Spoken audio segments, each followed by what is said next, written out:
Come inside.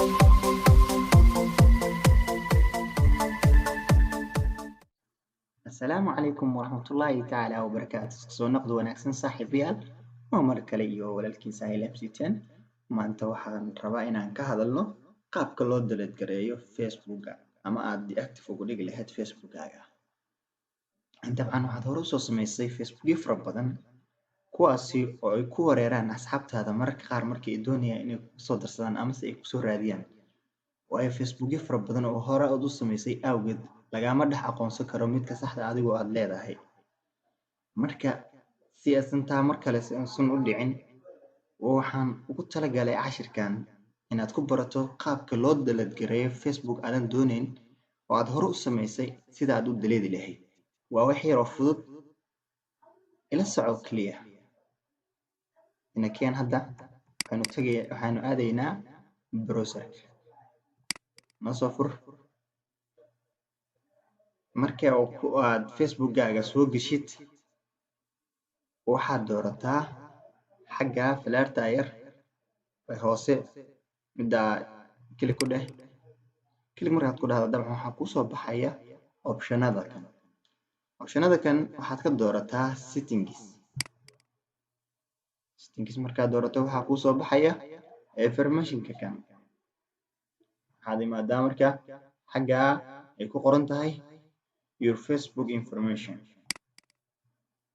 markaad ku dhufato waxaa kusoo baxaya haddana qodobadan kale oo waxaad doorataa kaliya adigoon iswaalin deactive and deletion.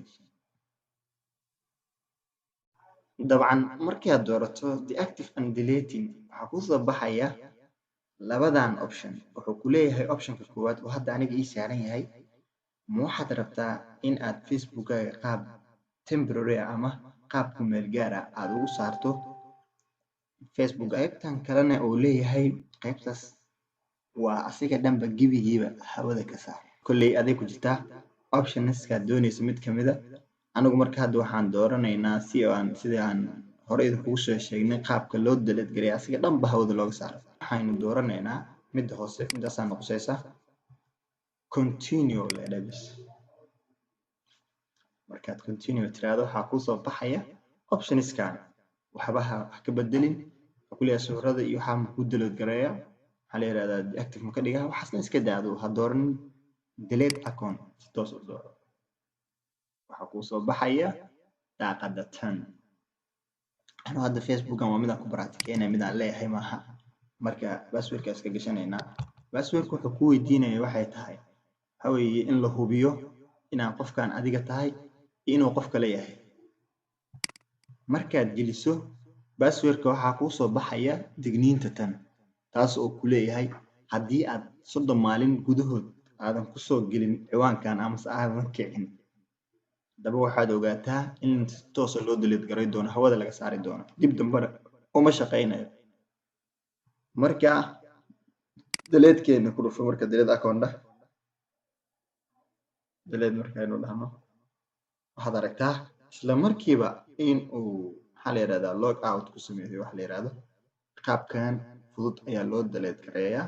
qaabka kalena waa qaabka deactive oo aad ugu dhigi lahayd kaas waad kusoo laaban kartaa xilliga aad doonto ayaad wax ku bedeli kartaa oo maxaa la yiraahdaa caadi aad ka dhigi kartaa. deactive waa qaabka ku meel gaar. dabcan waad fahantaa rajaynayaa qaabka hadda loo delete gareeyo Facebook. haddaan ku laabto waxba kama dhibayso waxa weeye waa ku laaban karaa hadda caadi waayo wuxuu i qabtay 30 maalin gudahood haddii aanan ku gelin in uu delete doono. marka 30 maalin aan hadda ku jirnaayo hadda inoo bilaabanaysaa. marka hadda waa ku laaban karnaa laakiin anigu dooni maayo in weysi toos inaan u delete rabaa baroobe oo ahaa ciwaanka. waad ku mahadsantahay daawashada muuqaalkan. fadlan waxaan ka codsanayaa haddii aad naga cusub tahay inaad nagu soo fiirto adigoona dhiirigelinaya comment iyo like share intaba inaad nala wadaagto. wixii su'aalaad qabtaana hoos waad iigu reebi kartaa. aad iyo aad u mahadsantahay. intaan kulmi doono cashirkan cashirka xiga waxaan kala tagayaa. asalaamu calaykum waraxmatullaahi tacaala wabarakaatu.